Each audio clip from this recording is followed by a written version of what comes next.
today we're going to be talking about something that can be kind of hard to talk about, and that is suicide and suicide prevention.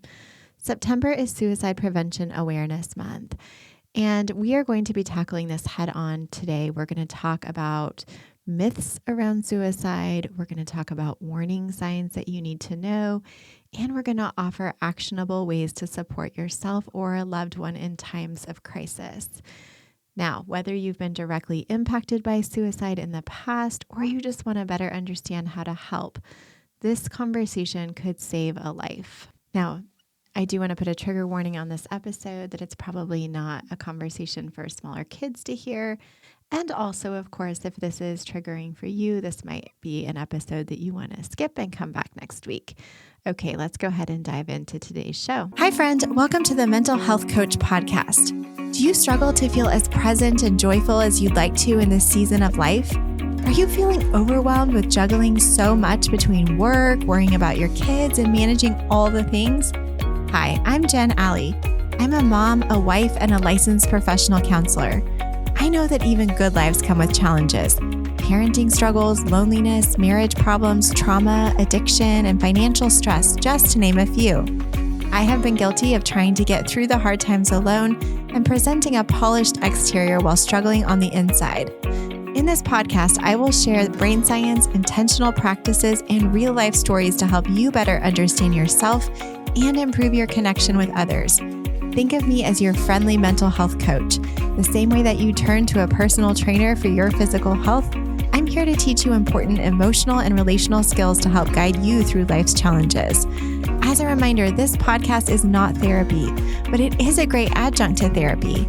So if you're ready for some coaching and support as you navigate your life with less overwhelm and more joy, I'm ready to walk beside you. Throw on your tennies, pop in your earbuds, and let's walk and talk. Guess what, guys? I finally have a newsletter up and running. So currently I'm sending it out every other week. If you would like mental health tips and resources delivered straight to your inbox, you can sign up on www.jenalley.com, and you can also sign up directly from the show notes. Hello, friend, and welcome back to the Mental Health Coach podcast. This is your host, Jen Alley, and this is a little bit more of a serious, heavy topic today. But I do want to talk about why it's important that you're here, that you're showing up for the conversation. Unfortunately, suicide is one of the leading causes of death in the United States. And it can affect anyone, regardless of age, gender, or background. And so my hope is that we can talk about it today, and also that we can reduce stigma and help you to understand what resources are available for yourself or someone that you love. So first, let's just talk about a few statistics. We know that men are 4 more times likely to die by suicide, even though more women attempt suicide. We also know that LGBTQ plus youth, especially transgender individuals, are at significantly higher risk to die by suicide or to attempt suicide. In 2022, the highest suicide rates were found among people aged 85 and older, and firearms are the most common method of suicide. So let's first talk about a few definitions just to make sure that we are on the same page about what we're talking about. So suicide is defined as death caused by self-directed behavior with the intent to die. A suicide attempt involves self-directed, potentially harmful behavior with intent to die but does not result in death. And suicidal ideation or suicidal thoughts refers to just thinking about or considering or planning suicide. I think it's important to start off this conversation by saying that a lot of people will experience suicidal thoughts or suicidal ideation at some point during their lives. And that occurs when someone no longer has the motivation to live. Maybe they feel hopeless, they feel overwhelmed, they're going through something really painful or difficult. Maybe they feel really isolated, or they've received some sort of diagnosis. Maybe they've gone through a terrible breakup. But the point is that they feel really hopeless. And so passive suicidal thoughts sounds like, I wish I could just go to sleep and not wake up, or I wish I was never born, or I wish I could just wander into a fog and disappear. So the motivation behind passive suicidal thoughts is just, I don't want to be here anymore, but there's no plan to actually take their life. And on the other hand, active suicidal thoughts is that not only does the person no longer have the motivation to live, but they have a plan to end their life. So active suicidal ideation sounds like it would be so easy to end my life by ... or they express a more explicit plan. So we know that if someone does have a more specific plan, if they have a plan and they're having more active suicidal thoughts, the acuity or the concern is higher that they will die by suicide. Now, that is not to say that we don't want to take passive suicidal ideation seriously, because it is serious and it should be taken seriously. But if someone has a plan, then we know that they are at higher risk to die by suicide and we need to have immediate care. So I'm kind of jumping ahead a little bit, but I just kind of want to lay the groundwork that most of us at some point will have some sort of passive suicidal ideation when we feel overwhelmed and hopeless or helpless, or life just feels too hard. And we do need support in that. We need care. We need compassion. We need kindness. And we'll talk more specifically about what that could look like. And if someone is having active suicidal ideation, meaning that they have a plan or thoughts about how they would do that, then we know that we need to get immediate higher level of care. So again, many people experience suicidal thoughts, but it's important to recognize the signs and to seek help early. So let's talk about that. Like, what are the warning signs of suicidal thoughts? So a lot of times it will start with some of those passive statements like, I wish I wasn't here anymore, or nothing matters anymore. But we know that as suicidal ideation progresses and as it continues on, the signs can become more dangerous, where maybe people start talking about feeling like a burden to others. They might start to withdraw from their friends or their families or their normal activities. You might see a change in alcohol use or drug use, or dramatic mood swings, aggression, reckless behavior, giving away their possessions, saying goodbye to loved ones, kind of wrapping things up, like, tying up any loose ends. That would be concerning if you knew that somebody was having suicidal ideation.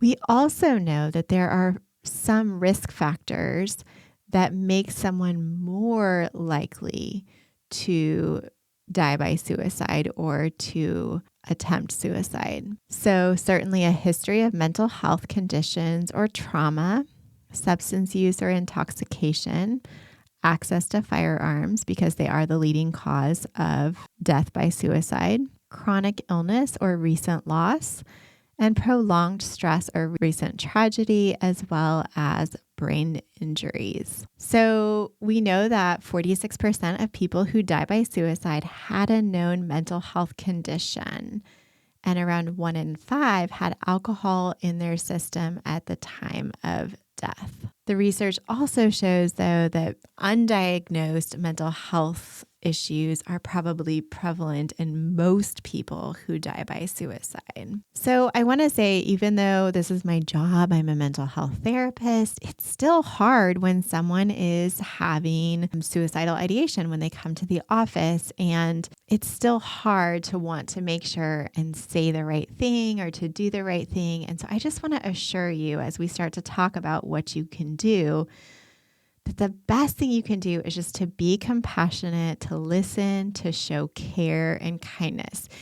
There's some old myths like, oh, you're weak if you're wanting to take your life, or you're being selfish or self-centered, or just get over it, or toughen up. And just in the same way that someone would have diabetes or some other, physical condition, I want you to see that suicidal ideation and death by suicide is actually a health crisis. And we want to treat it like that, not as something that someone is to blame for, or that they should feel guilty about, or that they need to toughen up from. But instead, I want you to listen in the same way that if someone had a broken heart or was really struggling with something. So here's how you can help. If someone that you know is experiencing a suicide related crisis, I want you to talk openly and honestly. So I want you to first maybe to make an observation like, hey, I've noticed you haven't seemed yourself lately, or I noticed you stopped coming to, bowling every week. Is everything okay? And if you notice that they seem really down or withdrawn, or they're struggling, or they're saying some of these sort of like, life would just be better if I wasn't here, or no one really needs me, or no one really wants me, it's important to ask directly about suicidal thoughts. And part of that is because it helps undo the aloneness that that person is feeling and experiencing, and it can help them to feel seen in it. So I will share something with you that feels vulnerable to share about when my kids were little and I was really struggling with postpartum anxiety and depression. I definitely had some passive suicidal ideations at times, just like this, I felt kind of like I was failing. It wasn't something I felt like I was good at. I was struggling. And truly, I think when I would try to talk about it, even with therapists, they wouldn't necessarily be as direct about it as what I needed. I really felt like I needed someone to name how bad things felt for me, and that would help me. And I think people get scared, so they kind of tiptoe around it and they don't want to speak directly to it. But I actually think that for most people who feel that way, having someone name it, to name the gravity and like how much despair they're feeling and like wanting to be there to support you and to be with you, can really help that person to feel less alone. So again, talk openly, directly, and honestly. You can say, are you thinking about suicide? And then second question, right? Because of what we talked about before, do you have a plan? And you might be freaking out inside, right? Like, it's scary if someone has a plan, or it's scary to maybe figure out like, what am I supposed to say, or feeling like responsible. But I want you to know, and I'm going to put a bunch of links in the show notes, but like, you don't have to be alone in this either, that you can also reach out for support and for help with this. So you want to be calm, you want to be patient. Again, we're not saying things that are, blaming or like, you're going to be fine. Instead, we're going to say things like, you're not alone and I'm here for you. Or I may not fully understand how you feel, but I care about you. I want to help. You're important to me. We'll get through this together. We do not ever want to try to keep suicidal thoughts a secret. Instead, we want to say like, I care about you too much to keep this a secret, and we need to get help. So then what are we doing to get help? Well, that person may already have a psychiatrist or a mental health care provider on board. So we would want to get in touch with them as quickly as possible. And again, the higher the acuity. So if we know that they have a plan and that they have access to that plan. So say, for example, their plan is to use a firearm and they have access to that, then the stakes are higher and we need to seek a higher level of care. And again, this isn't to be unkind or to rat the other person out, but this is to help them during this critical time, to provide them with the support they need, the medical care that they need until they are in a better place. There's also a suicide and crisis lifeline, which is called, you can access by calling 988. And again, I will link all of this in the show notes, but you don't have to be alone in this if you yourself are experiencing suicidal ideation. And you also don't have to be alone in this if you're supporting or loving or helping somebody who is experiencing suicidal ideation. So if you yourself are experiencing suicidal ideation, I want you to reach out for help. It might be really hard. They might not know exactly what to say, but we don't want you to feel so alone in it. So whether it's a family member, a friend, a therapist, or a crisis hotline, we want you to seek support. We also want you to learn your triggers and develop a safety plan. So if there are certain things that tend to trigger the suicidal ideation, we want you to get a safety plan going with the help of a mental health professional. We also want you to practice self-compassion and kindness. We don't want you to be hard on yourself or mean to yourself. Again, there's a lot of stigma around suicide and suicidal ideation, but we want you to know that you're struggling and you're having a hard time and there is help available. You don't have to be alone in this. And that you can just take things one day, 1 hour, and one moment at a time. I think it's also important to say, again, mental illnesses are medical conditions, just like diabetes or heart disease. And they can be managed with professional help. And no one's to blame. You're not to blame. And there is treatment, there is support available that can help you or your loved one if you're struggling. So I do want to say that suicide is often the culmination of lots of different factors, but there are steps that we as a society can take to reduce its prevalence. Number one is improved healthcare access. We want to ensure that mental health services are available and affordable because it can save lives. We also want to have more LGBTQ plus support to create more of an accepting environment as they are a vulnerable population. We also want to destigmatize and educate ourselves around suicide. So, for example, instead of saying he or she committed suicide, we want to say died by suicide because we're trying to help reduce stigma and foster understanding that this is a public issue, not a moral failing. I think it's also really important with this to remember that people who are feeling suicidal oftentimes do not express it because they feel so much shame and aloneness and they feel overwhelmed. And so we want to do everything we can to destigmatize and to not place blame on those that are suffering and struggling. And finally, stricter gun laws are also important. Because firearms are the leading cause of death by suicide, we want to regulate access to firearms and promote gun safety to reduce the risk of suicide by firearms. I also want to speak directly to parents for a moment because we know that suicide is the second leading cause of death among youth ages 10 to 24 in the United States. And according to the CDC, in 2021, more than 1 in 5 high school students reported seriously considering suicide, and 1 in 10 actually made an attempt. So these statistics are alarming, but they also highlight the importance of early intervention and open conversations about mental health.